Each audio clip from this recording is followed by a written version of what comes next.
আমরা একটা রাজনৈতিক সংকটের মধ্যে দিয়ে যাচ্ছি, অর্থনৈতিক সংকটের মধ্যে দিয়ে যাচ্ছি, জাতি হিসেবে আমরা নানান ধরনের অস্থিরতার মধ্যে দিয়েও যাচ্ছি।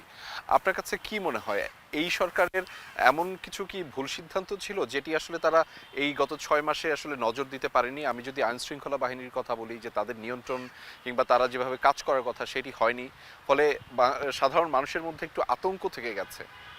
একদম আইন শৃঙ্খলা পরিস্থিতি নিয়ে মানুষের মধ্যে আতঙ্ক আছে এবং যেভাবে আমাদের আইন শৃঙ্খলা বাহিনী অ্যাক্টিভেট হওয়া প্রয়োজন ছিল সেটা হয়নি।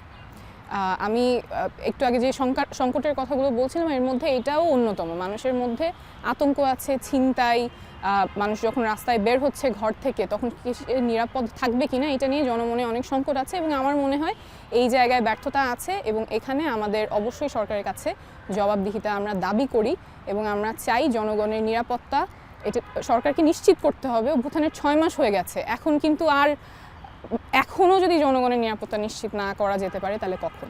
এই জায়গাটাতে আপনার কিছু মনে হয় যে বর্তমান সরকার, অন্তর্বর্তী সরকার যাদেরকে বাংলাদেশের মানুষ ভালোবেসে দায়িত্বটা দিয়েছে, তাদের কোনো ধরনের পদক্ষেপ আরও বেশি জোরালো হওয়ার দরকার ছিল? কোনো স্পেসিফিক জোন বা এরিয়া যদি নিয়ে বলতেন। আইন শৃঙ্খলার ক্ষেত্রে কিছু প্রায়োরিটি এরিয়া সেট করা যেতে পারতো, যেমন আমাদের শহীদ পরিবার যারা আছেন ওনারাও কিন্তু অনেক শঙ্কায় আছেন বিচার পাবেন কিনা।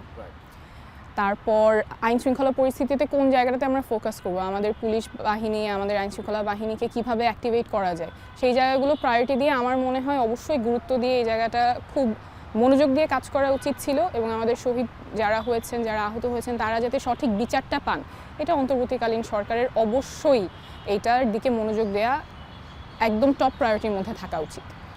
এখনো যে আপনি একটু আগে বলছিলেন যে শহীদদের, আহতদের তালিকা আমরা তৈরি করতে পারিনি, ইভেন শহীদদেরও তালিকাও পূর্ণাঙ্গভাবে এখনো প্রকাশ হয়নি, সেটিও কি একটা বড় ধরনের ব্যবধান তৈরি করছে আমাদের যে চাওয়াটা ছিল কিংবা গণঅভ্যুত্থানের প্রতি মানুষের যে সমর্থন ছিল সেটির ক্ষেত্রে?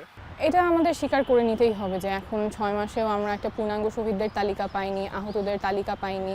এইটা এবং কবে পাবো সেটার ব্যাপারেও কিন্তু আমাদের যে খুব পূর্ণাঙ্গ আশ্বাস আছে সেটা না। অবশ্যই এটা আমাদের অনেক বড় একটা হতাশার জায়গা এবং আমরা জোর দাবি জানিয়েছি, বহুবারই জোর দাবি জানিয়েছি যে এই জায়গাটাতে যাতে খুব গুরুত্বের সাথে সরকার এটা দেখেন এবং হাই লেভেল থেকে কমিটমেন্ট আছেও যে খুব গুরুত্বের সাথে দেখছেন, কিন্তু বাধাটা কোথায় আসছে, কেন এটা হচ্ছে না সেই ব্যাপারে আমার মনে হয় জবাবদিহিতা নিশ্চিত করা প্রয়োজন।